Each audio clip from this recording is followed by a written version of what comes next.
The funeral of one of Britain's last World War I veterans has been taking place this lunchtime. Henry Allingham, who was in the Royal Naval Air Service in the war and later with the RAF, was the world's oldest man when he died 12 days ago, aged 113. Our correspondent Robert Hall is at the service in Brighton. Robert.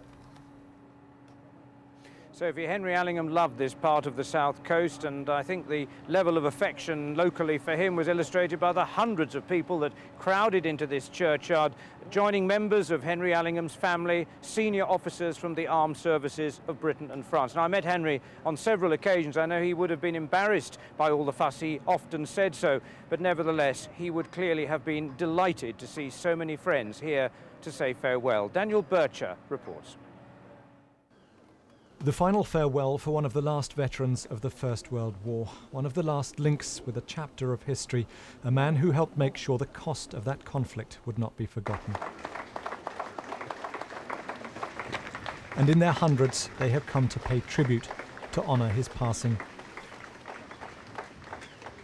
We have come here today to remember before God our brother Henry, to give thanks for his life, to commend him to God, our merciful Redeemer and Judge. Henry Allingham was born in June 1896 and was a teenager at the outbreak of the First World War. His first glimpse of an aircraft as a boy led to a passion for flying. He joined the Royal Naval Air Service, where, as an air mechanic, he witnessed the naval battle of Jutland. And in 1917 he was transferred to France, maintaining aircraft and flying as an air gunner. Modest about his own achievements, Henry Allingham made it his mission to ensure the sacrifices of others were never forgotten. I've always said there's the men in the trenches that suffered, and the men in the trenches in my book won the war. Try to be good at everything. His determination to see that later generations would always remember never faltered. And today, across the generations, they have come to pay their respects and to celebrate his life. Henry was generous in so many ways. He constantly deflected discussion about himself to others, always inquiring about members of our family and friends with the uncanny ability to remember names and faces. Tributes too from senior members of the Royal Navy and the Royal Air Force. Many have spoken about the Great War, the war to end all wars. But Henry's determination to bear witness was of a different order. His modesty, dignity, and evident humanity made what he had to say about the inhumanity of war all the more profound.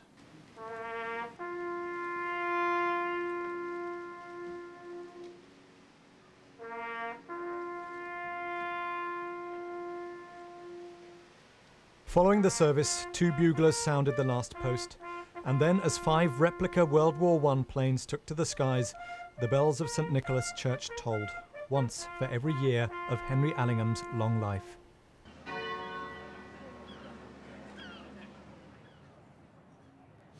I suppose perhaps the best way of summing up what Henry Allingham believed in was just to read a couple of things that were written in the back of the service booklet here. Just to underline something which Daniel mentioned there, he said, talking of the men in the First War, we owed so much, they sacrificed their future so that we might have one. I firmly believe that. That was why, he said, he visited all those schools right up to a few months before he died. He summoned the energy to go and speak to young people, to tell them about his own experiences, to hope that they might learn. And finally, he was always saying whiskey and wild women were the secret of life. On a quieter note, he said, people ask me, what is the secret?